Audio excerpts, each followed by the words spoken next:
ആ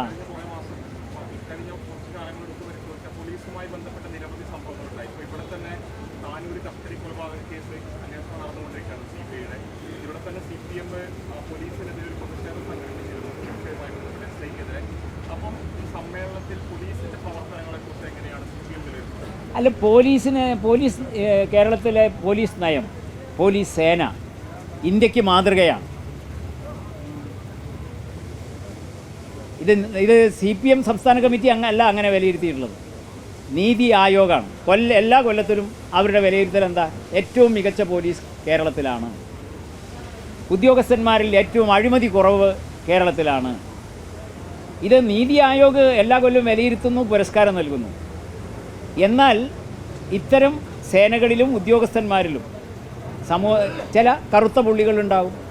അപ്പോൾ ചില ഇടതുപക്ഷ ജനാധിപത്യ മുന്നണിയുടെ പോലീസ് നയത്തിന് വിരുദ്ധമായി ഏതെങ്കിലും ഉദ്യോഗസ്ഥൻ, ഏതെങ്കിലും പോലീസുകാരൻ നിലപാട് സ്വീകരിച്ചിട്ടുണ്ടെങ്കിൽ CPM പ്രതിഷേധിക്കുമല്ലോ.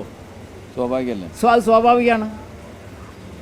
കാരണം ആ പോലീസ് ഉദ്യോഗസ്ഥൻ്റെ ചുമതല എന്താ? സർക്കാരിൻ്റെ പോലീസ് നയം നടപ്പാക്കലാണ്. ആ പോലീസ് നയത്തിൽ നിന്ന് വ്യതിരിക്തമായ രീതിയിൽ സ്വന്തം നിലപാട് ആയിട്ട് പോകുമ്പോൾ സ്വാഭാവികമായും ഞങ്ങൾ പ്രതിഷേധിക്കും.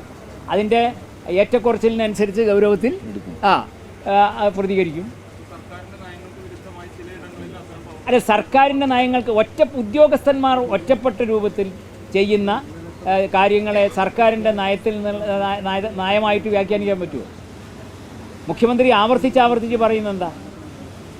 ഒറ്റപ്പെട്ട കറുത്ത ഒറ്റുകളുണ്ട്. ഇതിപ്പോൾ ചൈനയിൽ സോഷ്യലിസം നടപ്പായിക്കൊണ്ടിരിക്കുന്ന രാജ്യമാണ്. അവിടെയും ഇങ്ങനെയുള്ള ഉദ്യോഗസ്ഥന്മാരുണ്ട് എന്നല്ലേ നമ്മൾ പത്രത്തിലൊക്കെ വായിക്കണം. അടുത്ത കാലത്ത് തൂക്കിക്കൊന്നിട്ടുണ്ട് ഒരു ഉദ്യോഗസ്ഥനെ കൈക്കൂലി വാങ്ങിയിട്ട്.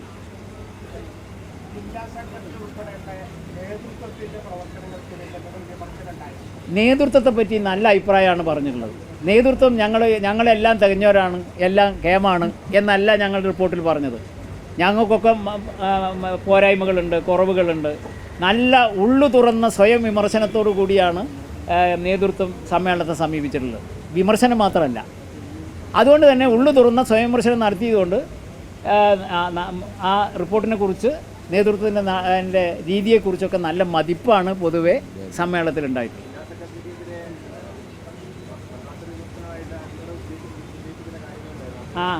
അത് ഞാൻ പറഞ്ഞല്ലോ, അൻവറുമായി ഉന്നയിച്ച ഒരു കാര്യങ്ങളും ഈ മൈക്ക് കൂടി ഇവിടെ ഈ സമ്മേളനത്തിൽ ആരും പറഞ്ഞിട്ടില്ല.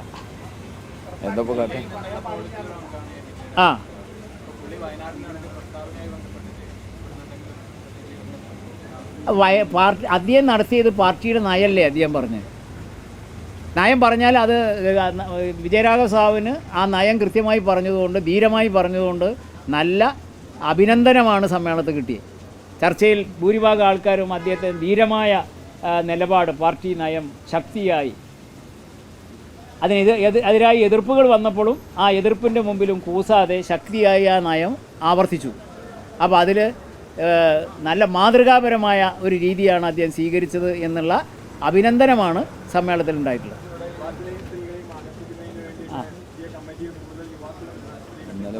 അതൊക്കെ ഞങ്ങളുടെ ഇന്നലെ ഞാൻ പറഞ്ഞ ഒരു പൊതു നയമാണ്. ഞങ്ങളുടെ കമ്മിറ്റികളിലൊക്കെ തന്നെ വനിതകളുടെയും അതുപോലെ ചെറുപ്പക്കാരുടെയൊക്കെ എണ്ണം വർദ്ധിപ്പിക്കുക എന്നുള്ളൊരു പൊതു നയമാണ്.